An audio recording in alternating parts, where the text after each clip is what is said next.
यशात आपल्या जवळचे सगळेच क्रेडिट घेतात आणि अपयशात एकमेकांची साथ सोडतात आणि एकमेकांवरती टीका करतात। असंच काहीसं आपल्याला आता महाविकास आघाडीमध्ये पाहावयास मिळतंय।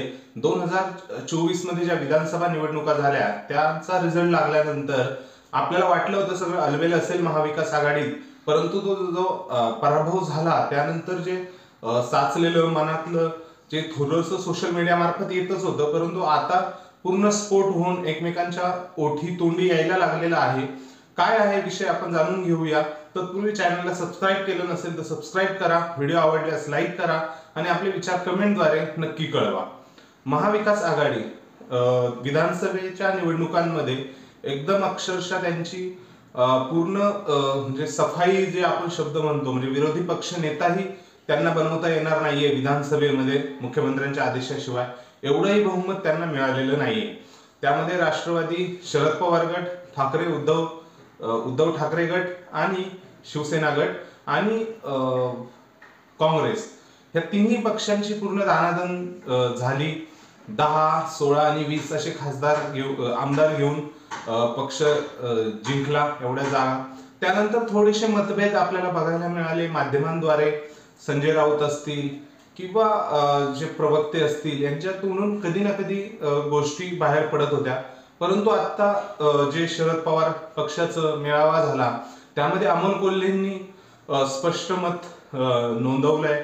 अमोल कोल्हे यांचं म्हणणं आहे की काँग्रेसचा मनका तुटलाय तरीही त्यांना तो सरळ करायला वेळ नाहीये आणि जो ठाकरे गट आहे, ठाकरे गट अजूनही झोपेचं सोंग घेतलेलं आहे किंवा झोपेतच आहे, झोपेतनं अजून जागा झालेली नाहीयेत।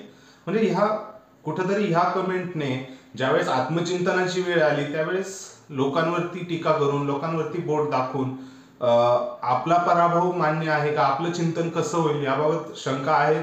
अमोल कोल्हे साहेबांनी हा जो विषय मांडला त्यानंतर विजय वडेट्टीवार जे काँग्रेसचे आहेत त्यांनीही रिप्लाय केलेला आहे आणि त्यांनी म्हणजे एकाकडनं टीका झाली की दुसरीकडनं टीका होतेच, तशीच त्यांनी टीका केलेली आहे की कोण बैठकांना वारंवार उशिरा येत होतं, एकाच जागेवर वारंवार डिस्कशन होत होते।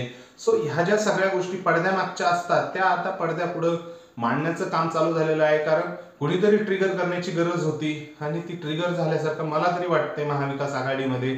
संजय राऊत यांनीही दिल्लीमध्ये जे शिवसेना उद्धव ठाकरे गट आहे यांनी दिल्लीमध्ये आपला पाठिंबा दिलेला आहे आणि त्यांनी तसंच बीएमसी जे महानगरपालिकेच्या निवडणुका येणार आहे मुंबईच्या त्याच्यामध्येही आम्ही तसंच करू शकतो अशी हिंट दिलेली आहे। सो महाविकास आघाडीमध्ये काहीतरी अलबेल झालेला आहे, कारण जो पराभव एवढा जिव्हारी लागलेला आहे त्याचं आता निरसन करणं किंवा त्याचं आत्मचिंतन करणं हे चालू आहे आणि त्या आत्मचिंतनामध्ये दुसऱ्यावरती बोट दाखवून आपण ओके होतो असंच काहीसं मला तरी वाटतंय चाललेलं आहे। कारण शरद पवार गटातही थोडी अस्वस्थता आहे जयंत पाटील यांच्या पक्ष प्रदेशाध्यक्षपदावरनं। सो भरपूर गोष्टी घडत आहेत महाविकास आघाडीमध्ये आणि याचाच कुठेतरी फायदा महायुतीला परत होणार आहे, कारण ह्या जी नाराजी नाट्य आता महाविकास आघाडीत चालू झालेला आहे त्याचा फायदा महायुतीला होऊ शकतो आणि त्याचाच प्रत्यय म्हणून शिवसेना शिंदे गटात ठाकरे गटाच्या भरपूर कार्यकर्त्यांनी प्रवेश घेतलेला आहे। सो माझं तरी म्हणणं आहे महायुती अजून स्ट्रॉंग होईल जर महाविकास आघाडीमध्ये अशाच गोष्टी घडत राहिल्या तर। तुम्हाला काय वाटतंय ते कमेंटद्वारे नक्की कळवा, चॅनलला सबस्क्राईब करा आणि व्हिडिओला लाईक करायला विसरू नका। धन्यवाद।